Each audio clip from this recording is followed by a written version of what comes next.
माये माये विष्णुमये माया माया विष्णुमया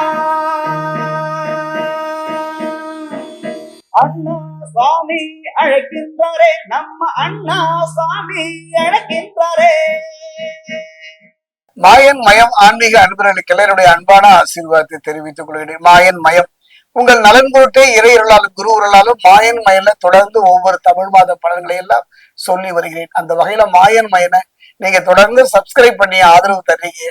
தொடர்ந்து ஆதரவு தரணும்னு நான் வேண்டிக்கிறேன். அந்த வகையில பார்க்கும் பொழுது ஒரு அருமையான காலம் செய்வது போல கடவுளும் செய்ய மாட்டார் என்பார்கள். ஒவ்வொரு கட்டத்தையுமே ஒவ்வொரு நேரத்தையுமே கடந்து வந்து விட்டீர்கள்.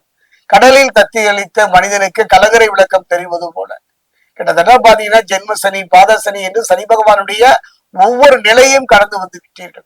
இவ்வளவுதான் இப்ப வாழ்க்கை முடிஞ்சு போச்சு என்றெல்லாம் சொல்லியவர்கள் மத்தியில அந்த நீர்மூழ்கி கப்பல் மாறி கரையை நோக்கி நகர்ந்து விட்டீர்கள். அற்புதமான ஒரு காலம் தான், கவலையே பட வேண்டாம். ஏனியை போல் உங்களை பயன்படுத்தி தூக்கி எறிந்தவர்கள் மத்தியில நிமிர்ந்து நிற்கின்ற ஒரு அருமையான தருணம். நீங்கள் செய்ய வேண்டியதெல்லாம் ஒன்னே ஒண்ணுதான். இந்த மார்கழி மாதம் எவ்வாறு இருக்கும் என்பதை பார்ப்பதற்கு முன் சனி பகவான் எவ்வாறு இருக்கிறார் என்பதை நம்ம பார்க்கணும். ஏன்னா என்னை பொறுத்த வரைக்கும் குரு என்பவர் தேவகுரு பிரகஸ்பதி மட்டுமல்ல, அசுரகுரு சுக்ராச்சாரியார் மட்டுமல்ல, சனி பகவானும் ஒரு குரு தான். தந்தை மாதிரி ஒரு குரு என்னுடைய அனுபவத்துல எதுவும் இல்லை. அந்த வகையில் பார்க்கும்போது உங்களுக்கு தந்தையும் தாயும் தெய்வமும் சனி பகவான் தான். அந்த வகையில மகர ராசியை பொறுத்த வரைக்கும் இந்த மார்கழி மாதம் எவ்வாறு இருக்கும் என்பதை பார்க்க போகின்றோம்.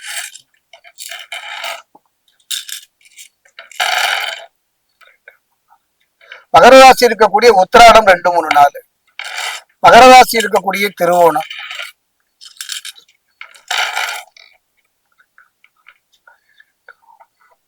மகர ராசி இருக்கக்கூடிய அவிட்டம் 1, 2,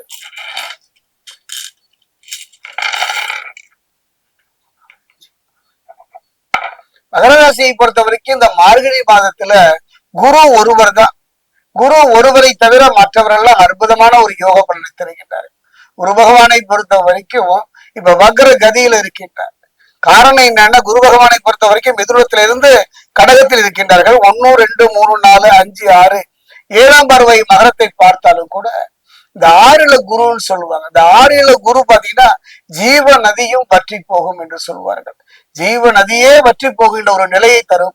கவலையே பட வேண்டாம், கண்ணீர் சிந்த வேண்டாம். நதி வற்றினாலும் திரும்ப வருகின்ற ஒரு அற்புதமான தருணத்தை இறைவன் உங்களுக்கு தரும். அந்த வகையில் பார்க்கும் பொழுது ஒரு அருமையான தருணம் என்றுதான் சொல்வேன். கவனமாக நிதானமாக பெண்கள் விஷயத்துல கவனமா இருக்க, நிதானமா இருக்க.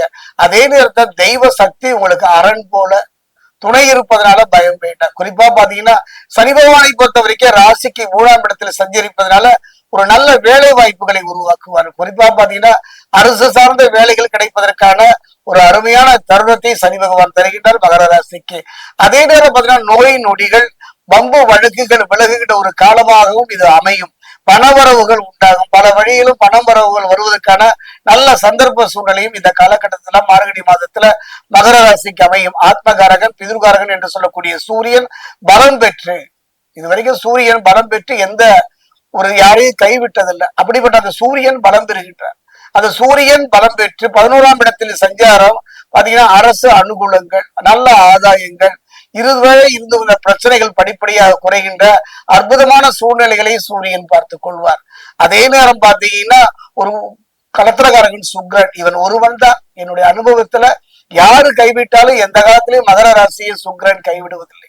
ஆனால் பாத்தீங்கன்னா இந்த மார்கழி மாதத்தை பொறுத்தவரை கலத்திரகாரகன் சுக்ரன் 11 மற்றும் 12ஆம் இடங்களில பலமாக காணப்படுவதனால், சுக்ரன் பலமாக காணப்படுவதனால ஒரு அற்புதமான ஒரு யோக பலன். உங்கள் கனவுகள் மெய்ப்படும். நீங்கள் நினைத்த காரியங்கள் நடப்பதற்கான அருமையான சந்தர்ப்பம். பிரச்சனைகள் இருந்து படிப்படியாக விலகுகின்ற ஒரு சூழ்நிலை. அதே நேரம் பாத்தீங்கன்னா சுக்ரன் பலப்பட்டு விட்டாரே என்று நினைப்பதை விட கணவன் மனைவிக்குள்ள சில பிரிவுகளை சந்திக்க வேண்டிய சூழ்நிலை இருப்பதனால கவனமாக நிதானமாக இருந்து விட்டார். ஒரு மனிதன் எதை இழந்தாலும் உறவை இழந்து விட்டால் இப்ப தெரியாதுங்க. அந்திம காலத்துல அந்த உறவினுடைய அருமையும் பெருமையும் கண்களில் கண்ணீரை தந்துவிடும். கவனமாக இருந்து விடுங்கள். அதே நேரம் கணவன் மனைவி அந்யோன்யம் பாதிக்கப்பட இருப்பதனால கொஞ்சம் கவனமா இருந்து விடுங்கள். பேசுகின்ற வார்த்தை எதையும் ஒரு முறைக்கு இருமுறை யோசித்து செயல்படுங்கள். குறிப்பா பாத்தீங்கன்னா யோககாரகன் என்று சொல்லக்கூடிய ராகு புதிய வண்டி வாகனங்களையும் புதிய வாழ்க்கையும் புதிய பொருளாதார முன்னேற்றத்தையும் தர தொடங்குகின்ற காலம் இந்த மார்கழி மாதம். 2ஆம் இடத்துல ராகு விட்டு கொடுத்து போவது நல்லது. குறிப்பா சொல்ல பாத்தீங்கன்னா புரிந்து கொள்கின்ற ஒரு காரகத்தன்மை உடையவன் செவ்வாய். செவ்வாயை பொறுத்த வரைக்கும் 12ஆம் வீட்டுல பலவீனப்படுவதனால அவசர முடிவுகளை தவிர்க்கவும், முன்ஜாமீன் கொடுப்பதோ புதிய முயற்சிகள் எடுப்பதோ நீண்ட தூர பயணங்கள்ல அதிக முதலீடு செய்வதோ கவனமாக இருந்து விடுங்கள்.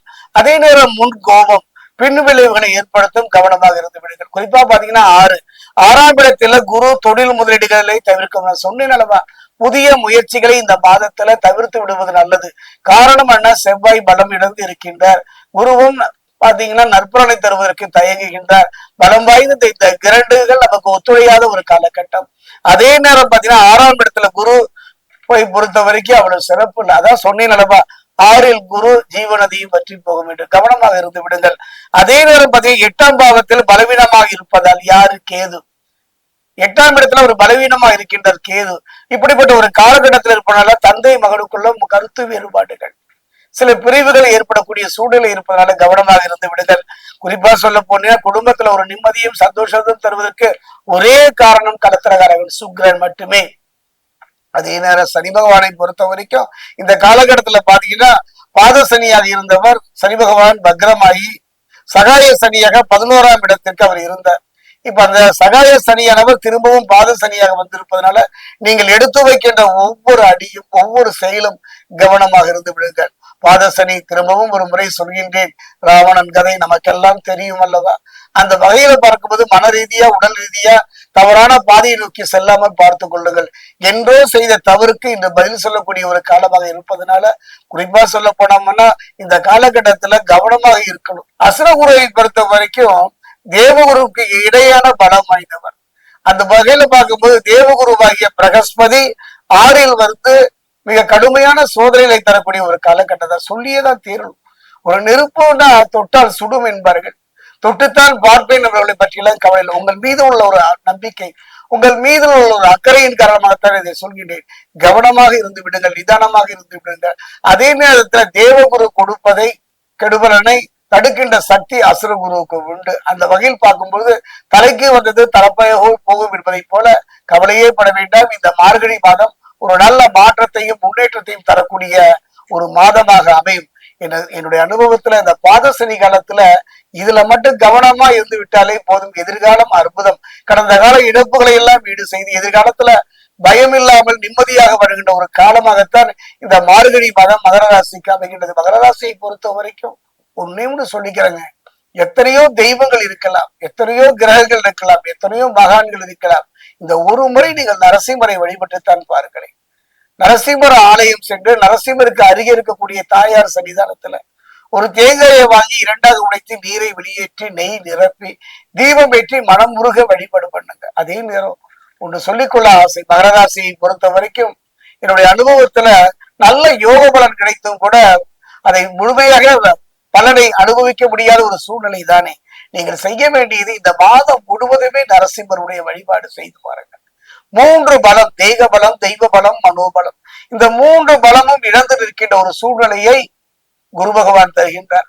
அந்த நிலையை மாற்றுகின்ற தலையை யாருன்னா அசுர குரு பகவானாகிய சுக்கராச்சாரியார் தருகின்றார். ஆக அந்த வகையில நரசிம்மருடைய வழிபாடு அழகான ஒரு மூலமந்திரம் கிடைக்கும்.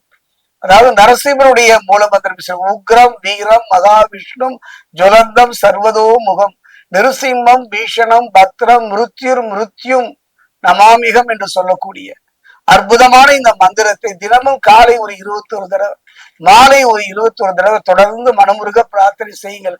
கண்டிப்பாக மாறும். கண்டிப்பாக நிலைமை மாறி உன்னதமான உயர்ந்த நிலையை நோக்கி நகர்வதற்கான அற்புதமான காலம்தான் இந்த மார்கழி மாதம்.